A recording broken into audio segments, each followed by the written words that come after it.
नमस्कार, यह आकाशवाणी है। अभी आप मनोज कुमार शर्मा से समाचार सुनेंगे।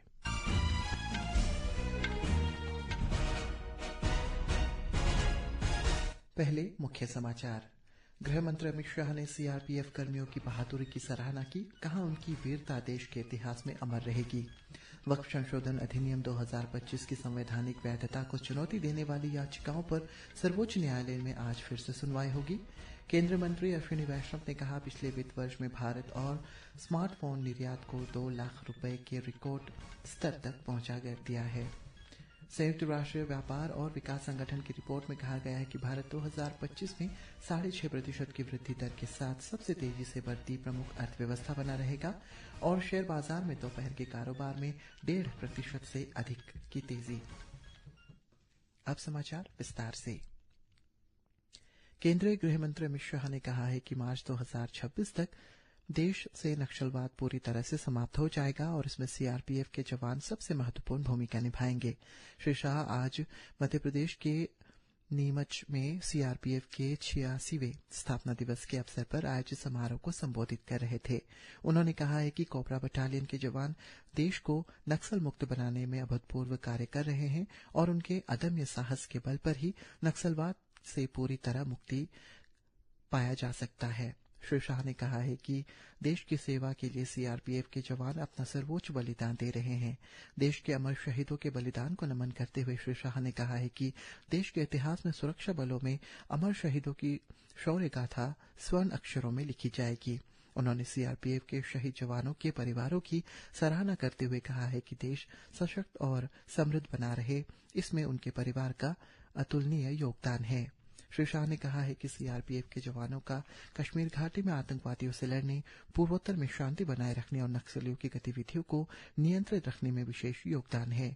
वीर जवानों के परिवारों के कल्याण के लिए सरकार के प्रयासों का उल्लेख करते हुए केंद्रीय गृह मंत्री ने कहा है कि प्रधानमंत्री नरेंद्र मोदी के नेतृत्व में हमारी सरकार ने सीआरपीएफ के कल्याण के लिए कई महत्वपूर्ण कदम उठाए हैं। इस अवसर पर श्री शाह ने जवानों को वितरित वीरता पुरस्कारों से सम्मानित किया। उन्होंने शहीद स्थल पर शहीदों को श्रद्धांजलि अर्पित की और परेड का निरीक्षण भी किया। रक्षा मंत्री राजनाथ सिंह ने कहा है कि भारत का रक्षा क्षेत्र आत्मनिर्भरता की राह पर आगे बढ़ रहा है और विश्व में रक्षा निर्यात में इसकी क्षमता बढ़ रही है। ये वैश्विक आपूर्ति श्रृंखला बनाने में भी महत्वपूर्ण भूमिका निभाने के लिए तैयार है। नई दिल्ली में defence conclave force of the future के उद्घाटन सत्र को संबोधित करते हुए उन्होंने कहा कि सरकार रक्षा क्षेत्र में क्षमताओं को आगे बढ़ाने पर विशेष ध्यान दे रही है। श्री शाह ने कहा है कि रक्षा क्षेत्र में आत्मनिर्भरता को और बढ़ावा देने के लिए मंत्रालय ने वर्ष 2025 को सुधार वर्ष घोषित किया है। वक्फ संशोधन अधिनियम 2025 को चुनौती देने वाली याचिकाओं पर सर्वोच्च न्यायालय ने सुनवाई शुरू हो गई है। न्यायालय ने कल सुनवाई करते हुए कोई अंतरिम आदेश जारी नहीं किया था। केंद्र ने शीर्ष अदालत द्वारा उठाए गए 3 बिंदुओं पर अपनी दलीलें तैयार करने के लिए और समय मांगा है। मुख्य न्यायाधीश संजीव खन्ना, न्यायमूर्ति संजय कुमार और न्यायमूर्ति केवी विश्वनाथन की पीठ ने इन याचिकाओं की सुनवाई कर रही है। न्यायालय ने कहा है कि जब तक इस कानून पर सुनवाई हो रही है, तब तक वक्फ के रूप में घोषित संपत्तियों को गैर अधिसूचित नहीं किया जाना चाहिए, चाहे वह वक्फ बाय यूजर हो या वक्फ बाय डीड हो। अरुणाचल प्रदेश में स्वास्थ्य एवं परिवार कल्याण तथा जल संसाधन विभाग के मंत्री विवराम वाघे ने आज पाके टाइगर रिजर्व के नवनिर्मित सेजोसा प्रवेश द्वार का उद्घाटन किया। उद्घाटन के बाद मंत्री ने पीसीसीएफ वन्यजीव के साथ मिलकर फ्रंटलाइन कर्मचारियों की गतिशीलता बढ़ाने तथा रिजर्व के भीतर और बाहर जमीनी सुरक्षा और निगरानी को मजबूत करने के लिए प्रदान की गई 9 बाइक्स को हरी झंडी दिखाई। मनुष्यों और वन्यजीव के बीच सह अस्तित्व का समर्थन करने के लिए एक और कदम उठाते हुए स्थानीय समुदाय के सदस्यों के बीच पशु घुसपैठ का पता लगाने और रिपेलेंट सिस्टम वितरित की गई।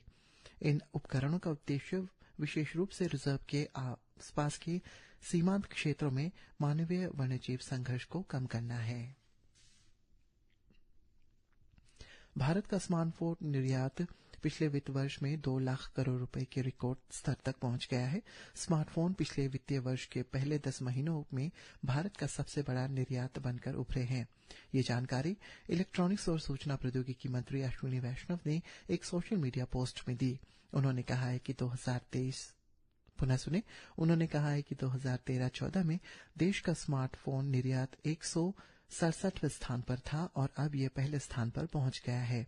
उन्होंने बताया कि सरकार ने 2020 में स्मार्टफोन के लिए प्रोडक्शन लिंक्ड इंसेंटिव PLI योजना शुरू की थी, जो इस क्षेत्र के लिए एक निर्णायक क्षण साबित हुआ।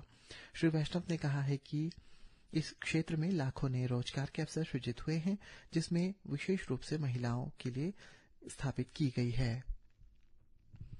नए आयकर विधेयक 2025 पर लोकसभा की प्रवर समिति नई दिल्ली स्थित संसद भवन में बैठक कर रही है। 31 सदस्यीय समिति का नेतृत्व भारतीय जनता पार्टी के सांसद बैजयंत पांडा कर रहे हैं।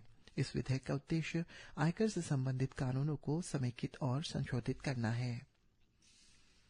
प्रवर्तन निदेशालय हरियाणा में जमीन सौदे से जुड़े धन शोधन मामले में जांच का सिलसिला जारी करते हुए कांग्रेस के वरिष्ठ नेता प्रियंका गांधी वाड्रा के पति रॉबर्ट वाड्रा से आज लगातार तीसरे दिन भी पूछताछ कर रहा है।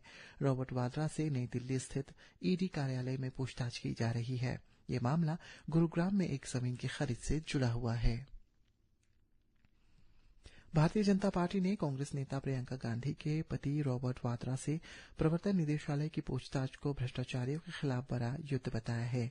नई दिल्ली में मीडिया को जानकारी देते हुए पार्टी प्रवक्ता गौरव भाटिया ने आरोप लगाया है कि वाड्रा ने बड़े पैमाने पर भ्रष्टाचार किया है और उन्हें पिछली कांग्रेस सरकार का संरक्षण प्राप्त था।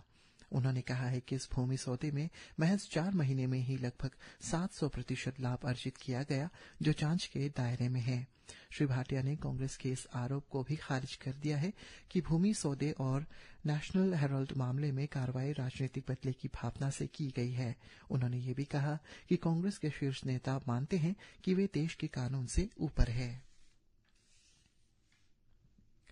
बिहार में आगामी विधानसभा चुनाव के मद्देनजर राष्ट्रीय जनता दल कांग्रेस के नेतृत्व वाले महागठबंधन की बैठक पटना में शुरू हो गई है।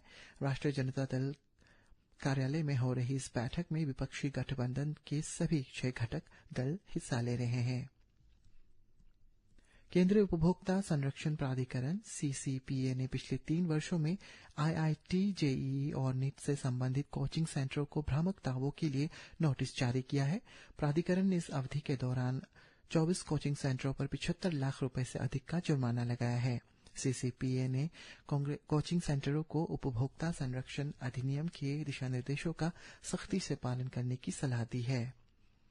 संयुक्त राष्ट्र व्यापार और विकास संगठन की ताजा रिपोर्ट के अनुसार भारत 2025 में 6.5% की वृद्धि दर के साथ सबसे तेजी से बढ़ती प्रमुख अर्थव्यवस्था बन रहा है। व्यापार और विकास पूर्वानुमान रिपोर्ट 2025 में भारत को उन देशों में शामिल किया गया है जो उच्च सरकारी खर्च और मौद्रिक नीति प्रोत्साहन के साथ विकास को गति दे रहे हैं। भारत और अंतर्राष्ट्रीय बिग कैट अलायंस IBCA ने आज नई दिल्ली में मुख्यालय समझौते हेडक्वार्टर्स एग्रीमेंट पर हस्ताक्षर किए। समझौते पर विदेश मंत्रालय के सचिव P. कुमारन और IBCA के महानिदेशक डॉक्टर SP. यादव ने हस्ताक्षर किए। इस समझौते के तहत भारत IBCA मुख्यालय और सचिवालय की मेजबानी करेगा। घरेलू शेयर बाजार में दोपहर के कारोबार में 1.5% से अधिक की तेजी आई है। सेंसेक्स 78,503 अंक पर आ गया। नेशनल स्टॉक एक्सचेंज का निफ्टी 23,862 पर कारोबार कर रहा है। मौसम विभाग ने राजस्थान और गुजरात में भीषण गर्मी का अनुमान व्यक्त किया है। विभाग ने बताया है कि बिहार, असम और मेघालय में अलग अलग इलाकों में भारी बारिश का अनुमान व्यक्त किया गया है। हिमाचल प्रदेश में अगले 2 दिनों तक मौसम खराब रहने की संभावना है। मौसम विभाग ने बताया है कि 18 और 19 अप्रैल को शिमला समेत प्रदेश के 5 जिलों में भारी बारिश और ओलावृष्टि का ऑरेंज अलर्ट जारी किया है। इधर ईटानगर मौसम विभाग ने अरुणाचल प्रदेश के वेस्ट कामेंग, ईस्ट कामेंग, कुरुंग, कामले, पापुमपारे, लोअर सुबनसिरी, पाके केसांग, लेपारादा, लोअर सियांग और तिराप जिलों के लिए येलो अलर्ट जारी किया है। विभाग के अनुसार इन जिलों में अगले 24 घंटों में अलग अलग स्थानों पर गरज के साथ बिजली गिरने और बारिश होने की संभावना जताई गई है। इसी के साथ ये समाचार बुलेटिन समाप्त हुआ। नमस्कार। है।